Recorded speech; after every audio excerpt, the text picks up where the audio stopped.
Hello everyone, I'm Nishchevats. I will be talking about one trending topic which has taken headlines in the news portals and the newspapers. So today I'll look upon the conflict of interest in the Indian judiciary, which has been making news since last January. January, the judiciary's month where they have faced certain dissents within their own institution. Last year on 17th, 18th January in 2018, four Supreme Court judges came out and did a press conference in first time in the Indian history where Justice Chamreshwar, the second senior most judge of the Supreme Court, Justice Ranjan Gogoi, who is now the Chief Justice of India, Justice Madan Lokur and Justice Kurian Joseph held that, or I'll say claimed that Indian democracy is in danger and all is not well in the Supreme Court. Later on, in the mid of 2018, the opposition parties came up with an impeachment motion in the parliament where they said that CJI Deepak Mishra should be impeached. CJI Deepak Mishra passed some landmark judgments in Aadhaar case, in Section 377 LGBT case. Post that, it came upon the CBI.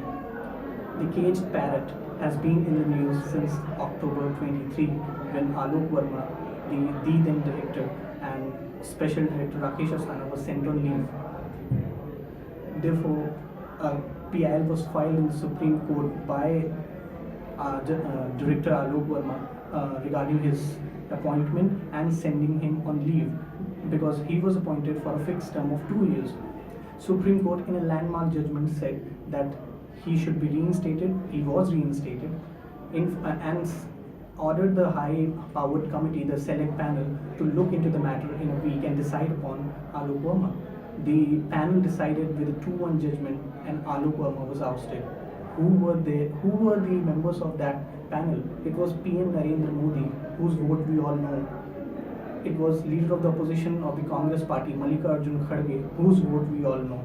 It was the deciding vote of Justice A.K. Sikri, who was appointed by the CJI to be a member of this panel. Usually it should be the CJI who should be on the panel, but he had CJI Ranjan Gogoi had nominated Justice A.K. Sikri to be the part of the panel. He did become a part of the panel. He went with the PM Modi's judgment, the CVC report, which had 10 allegations against Alok Verma, and decided that with 2-1, and Alok Verma was ousted, as we all know. Later on, a story came in the print news portal, and it became limelight because it came into the limelight because the story by Manish Chebasar claimed that Justice A.K. Sikri was already being given a plum posting by the government of India, where he was, like I said, where he was due to retire in March 2019, this year itself, and he was given a plum posting to be a part of the Commonwealth Tribunal in London. So the post-retirement jobs which judges acquire or which judges take upon before retirement and give a judgment which certainly directly or indirectly favors the government has been there since past 70 years. And in the Modi government, we saw P. Satasivam, the former Chief Justice of India, who retired and now is the Kerala governor, was appointed by the Modi government. And it has been a tradition by UPA, it has been a tradition by the NDA, but there's no end to it. Like post-retirement, a suggestion given by the BJP leader and Union Minister Nitin Gadkari should be looked upon. He said that 1 or 2 years, minimum of 2 years cooling period should be given to the judges who retire from Supreme Court or High Court, and they should not be taken into consideration immediately after retirement for any job.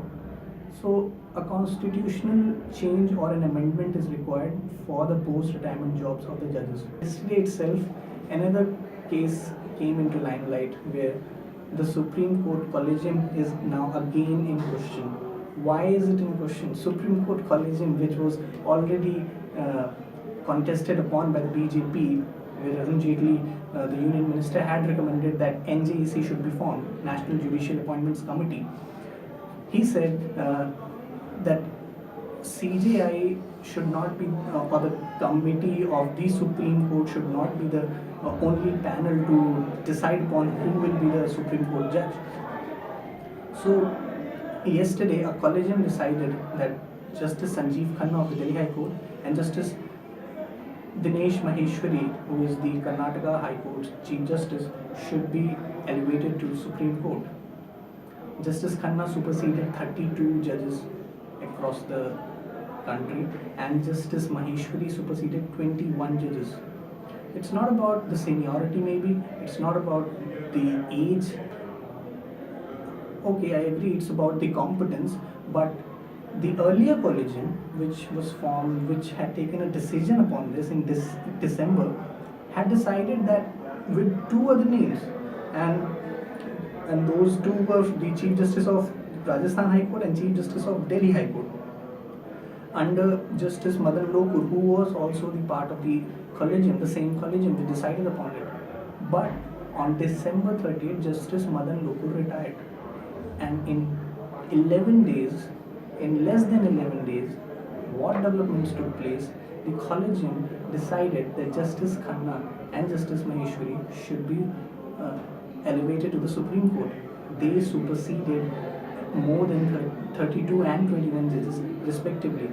Justice R.M. Lodha, the former Supreme Court judge, former Delhi High Court judge, and Bar Council of India members, the chairman, social activists, lawyers are raging about this issue and expressing their dissent over social media and news portals, saying that this was a case which is arbitrary in nature, because Supreme Court Collegium, which decided upon something, cannot go against that particular order in just about 10 days. So no transparency is being seen in this particular case, where Justice Khanna superseded 32 judges. The Delhi High Court judge superseded the Delhi High Court Chief Justice to be a part of the Supreme Court. Supreme Court currently requires 31 judges. It has 26. Now these two will accommodate, so 28. The Delhi High Court judge, former Delhi High Court judge, had written to President Ramnath Kovind claiming that this is an arbitrary decision by the collegium and it should not be passed. Although President Ramnath Kovind signed the bill and they signed the collegium's recommendation, and they are now a part of the Supreme Court basically. So was Arun Jaitley right when he said that NJEC should be brought in? After seeing this, maybe if we see the transparency, if we discuss about the transparency and the arbitrary nature of Supreme Court Collegium in this particular case, NJEC is a better option rather than the Supreme Court Collegium, which Supreme Court itself had scrapped when government went to the apex court. So the judiciary has been in state of conundrum from last 1 year. Doubts have been raised, questions have been raised. It has come out with landmark judgments as well in the past 1 year over Sabrimala or Aadhaar or Section 377 or CBI. But again, the doubts are being raised over post-retirement jobs. A public perception is very important. If public interprets that this judgment is inclined towards the BJP or Congress, or this judge belongs to a Congress party or a BJP party, then the whole institution, the independent institution of judiciary, comes into question. We need to look upon it. I think policymakers need to think that transparency should come in somewhere, and where to draw the line. That's the most important, because it's very easy to mark upon a person saying that he is leftist or he is a rightist, but Justice Sikri later on said upon the story of the print, and that he was very pained that his particular appointment as a judge as in the Commonwealth Appellate of London was being connected to the CBI verdict which he gave. He claims that he had requested PM Modi and Mallikarjun Kharge that he should not be a part of this panel, but still he went to the panel. He gave a verdict. He sided with PM Modi, and it has raised objection. It will obviously raise objections because whatever you do, whatever Justice Sikri has done till now, will go in some other direction if you are not clear upon your own stand, because it's about public perception and there's no transparency in how Supreme Court functions. The collegium doesn't have any transparency. The Now the Supreme Court gave a judgment that CCTV should be provided while proceeding some cases, but still a lot is to be done. A tweet by Prashant Bhushan, the senior advocate of Supreme Court, says that people had a lot of expectation with CJI Ranjan Gogoi, but it might have fallen flat due to his judgment on maybe Rafale, then his judgment on the collegium, the recent one, where Justice Khanna and Justice Maheshwari were elevated. So it's a thing to discuss upon. It has been trending on Twitter, on Facebook, news portal taking front page headlines of the national newspapers, but it is not enough. The judiciary needs to think upon it, and it needs to do some policy changes. Thank you, and keep watching Catch News.